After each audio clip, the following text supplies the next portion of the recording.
ડેડિયાપાડાના ધારાસભ્ય ચૈતર વસાવા અત્યારે જેલમાં બંધ છે અને રક્ષાબંધનના દિવસે તેમની બહેનો પહોંચે છે રાખડી બાંધવા આ જેલમાં અને તે સમયે ભાવુક દ્રશ્યો સામે આવે છે। વૈષ્ણવજન તો તેને કહીએ જે પીડ પરાઈ જાનાને રે। નમસ્કાર, આપ જોઈ રહ્યા છો નવજીવન ન્યૂઝ અને હું છું આપની સાથે તોફિક ગાંચી। નર્મદામાં જે પ્રકારે વર્તમાન રાજકીય ગણિતો ઊભા થયા છે તેમાં એક જૂથ છે સાંસદ મનસુખ વસાવાનું, તે તેમની પાર્ટીના નેતાઓને સવાલો પૂછતા હોય છે, તેમને કઠેડામાં ઊભા રાખતા હોય છે, જ્યારે બીજી તરફ ધારાસભ્ય ચૈતર વસાવાના લોકો છે તે પણ હર હંમેશ આકરા રહેતા હોય છે। અને જે પ્રકારે ધારાસભ્ય ચૈતર વસાવા અત્યારે વડોદરાની સેન્ટ્રલ જેલમાં બંધ છે અને તેમના જ વિસ્તારના આદિવાસી ખેડૂતો અત્યારે જંગલની જમીનના ખેડાણના મામલે આંદોલન કરી રહ્યા છે। તે મામલો પણ ગરમાયો છે, કેમ કે આ મામલે સૌ કોઈ આદિવાસી ધારાસભ્ય નેતા દરેક એક થયા છે અને સરકારના સામે તે માંગ ઉચ્ચારી રહ્યા છે કે સાગબારાના આદિવાસી ખેડૂતોનો પ્રશ્ન છે તેનું નિરાકરણ આવવું જોઈએ અને તેના વચ્ચે જ અલગ અલગ નેતાઓની પ્રતિક્રિયા પણ આવતી હોય છે। અને આજના દિવસે પણ ધારાસભ્ય ચૈતર વસાવા છે તેમની બહેનો પહોંચે છે વડોદરાની સેન્ટ્રલ જેલ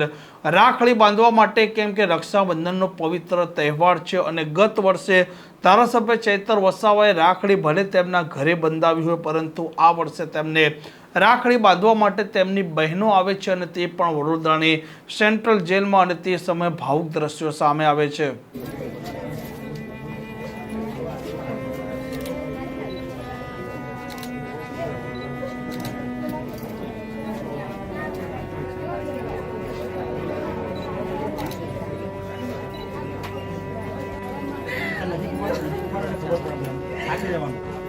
તમારે બેન નહીં આવ્યો તો ઉભા રહો તમારે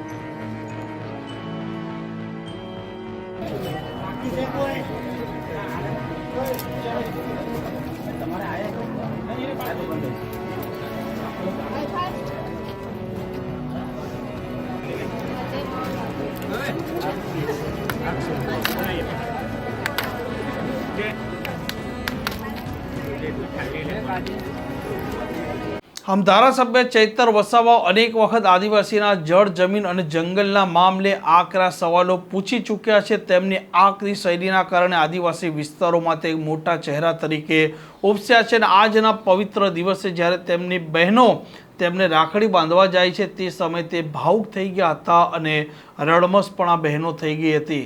આ પ્રકારના સમાચાર માટે નવજીવન ન્યૂઝ ચેનલ સાથે જોડાયેલા રહો। નમસ્કાર।